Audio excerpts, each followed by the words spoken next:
Hellbent on misunderstanding you. The devastating cost of explaining yourself to the unwilling. There is a heartbreak that leaves no bruises. It happens slowly, quietly, when you spend sacred breath explaining yourself to someone who never intended to see you. They're not confused. They're committed to misunderstanding you, to holding power, to staying above, by pretending they don't understand. They hear you, every word, but they use your words as rope to tangle, to trap, to watch you squirm. You try, gently, with logic, with heart, with your best words. You hope that this time they'll listen, but they smirk, yawn. They scroll on their phone and they twist your meaning. They call you too sensitive, too emotional, too much. And slowly you wonder, maybe it's me. Maybe I'm hard to love. Maybe I do make it difficult. This is not confusion. This is control. Psychological warfare in slow motion. They're not listening to understand. They're listening to win. What it feels like. You hold out a glowing crystal, a piece of your soul. You say, "This is me, please see it." They shrug. "It's just a rock." You're so dramatic. You try again. "This light, my story, my pain, my longing." They roll their eyes. "You always make it emotional. You need to chill." And suddenly, you doubt it. You doubt yourself. Was it glowing at all? You search for fault. You Google how to be less sensitive. You apologise again. This is what it does. It makes you abandon your knowing to stay connected to someone who never planned to meet you.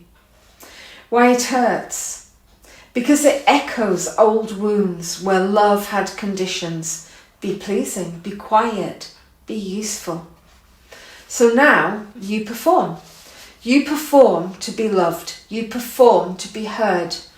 And when they refuse to receive you, you become the child, trying harder, trying better, explaining more. But it's a trap. In therapy, it's called the drama triangle. You, the prover, them, the denier. And the more you try, the deeper you fall. This isn't defense, it's domination.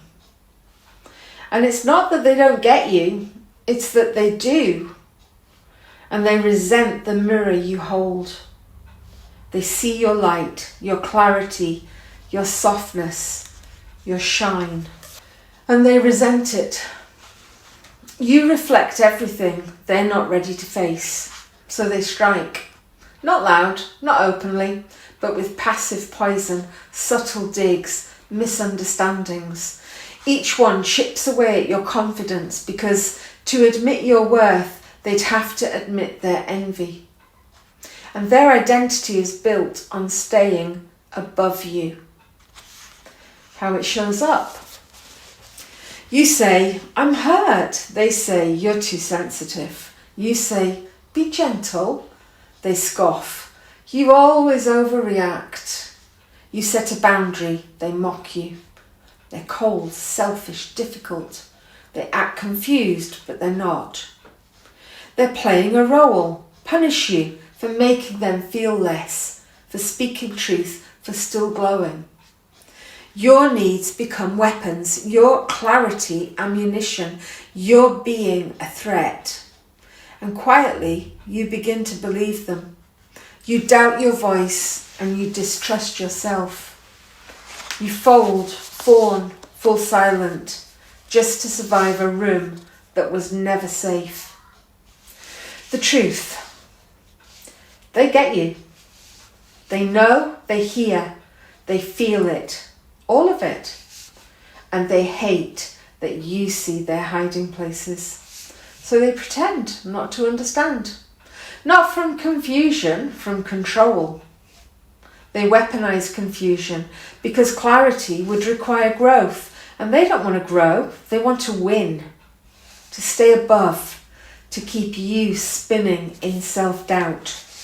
So what can you do? You stop. You stop explaining, stop performing, stop begging to be seen by someone committed to blinding you. Take back the crystal. You hold your glow. You let silence speak what words never could. You remember, you are not a misunderstanding. You are not a puzzle. You are not a lecture. You are a masterpiece. And not everyone gets front row seats. You were never meant to waste your sacred fire on cold hands that only pretend to be freezing. You're allowed to walk away from conversations meant to shrink you. Let them misunderstand. Let them miss it. Let them stew in their refusal. You stop explaining and start embodying. Because when you stop trying to prove your worth to those who choose not to see it, you finally live as the woman you've always been beneath their projections. She stops explaining. She doesn't announce her healing. She doesn't post a long explanation. She doesn't draft an apology for the boundary she needed to set. She just begins again, softer, clearer, more herself. She stops debating, stops justifying. She stops offering her light to those who only dim it. She doesn't throw a tantrum, she simply walks away. From the room, from the comment thread, the loop in her mind that told her she had to prove her worth. She rises without commentary, without feedback, without your approval. She doesn't want to be right, she wants to be free. She leaves the game altogether, refuses the drama triangle, refuses to spin inside someone else's unhealed shame. She returns to her rituals, to her body, to her voice, to the women who see her, no presentation required. She laughs, slowly at first, then louder, because the silence they used to punish her now feels like peace. She's not the girl you guilted, not the healer you drained, not the partner you confused until she doubted her sanity. She is the woman who knows now you never misunderstood her. You simply never intended to see her. She rises because she no longer needs to be understood to be radiant. She no longer waits for permission to be whole.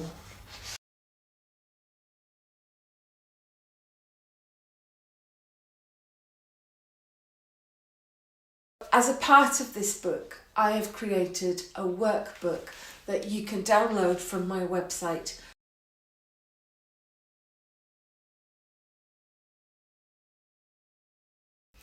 And if you download it and really dig deep into all the pieces in this book, well, who knows what might happen.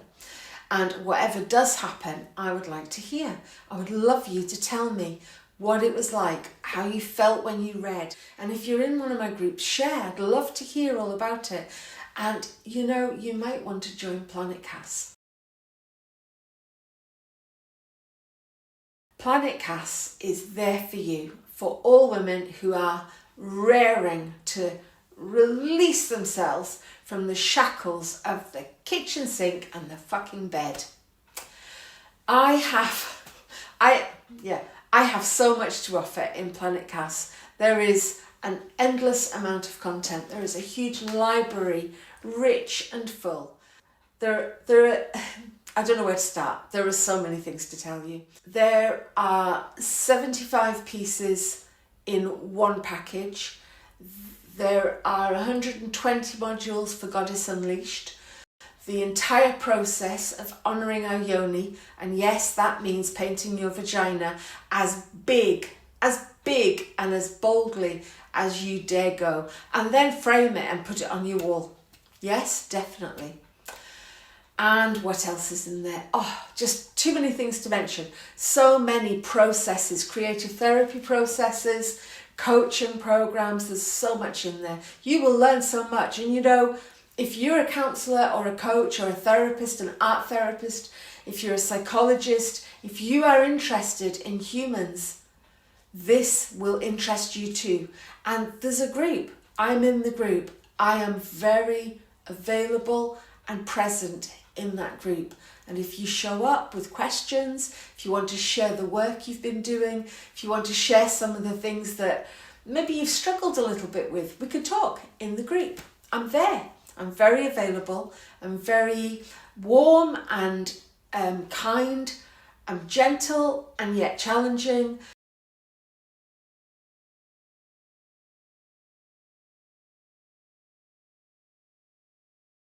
This is a place for getting real, raw, gritty, all about who you are, who I am. Let's connect in the group and let's share. It's amazing what will come out when you dig into who you are through my content, because my content will lift up all the dark corners inside of you and help you to embrace who you are. And the more you can embrace your shadow side, the more whole you become, and the less anxious and stressed you'll be, and the more upbeat and happy the depression will lift, the more you can accept who you are, every bit of you, every single fucking cell of your being. And this is all welcome inside Planet Cass. So, get my book, download the workbook, do the biz, bring it into Planet Cass, sign up. There's mountains of stuff in there in the library for you. You don't have to do it in order. You can't fail. There's nothing to get behind with. This is a place where you can choose, following your gut, what you want to do today. And it could be that you'll look at this and you'll look at that and you want to do this and you want to do that, and then you'll shift to something else. You might have 5 projects on the go. If you're anything like me, and I have a lot of creative energy, if you are like me, you can have loads of things on the go and you can be, learning and growing at 1,000,000 miles an hour. And I'm in there and I'll keep up with you. I will keep up with you. There's things in there that you won't find, and in fact, everything in there you won't find anywhere else. I ended up creating what I was looking for, and it has helped a lot of people so far, and I really invite you in. Come on in. What are you waiting for? Every day passes and it turns into a year, and that turns into a decade, and then we are even more older and thinking, why the fuck did I not start this sooner? I have done that a lot. Don't do that to yourself. Okay, thank you for being here. I am Kassi Martin from kassimartin.com, and I really look forward to connecting with you. Bye for now.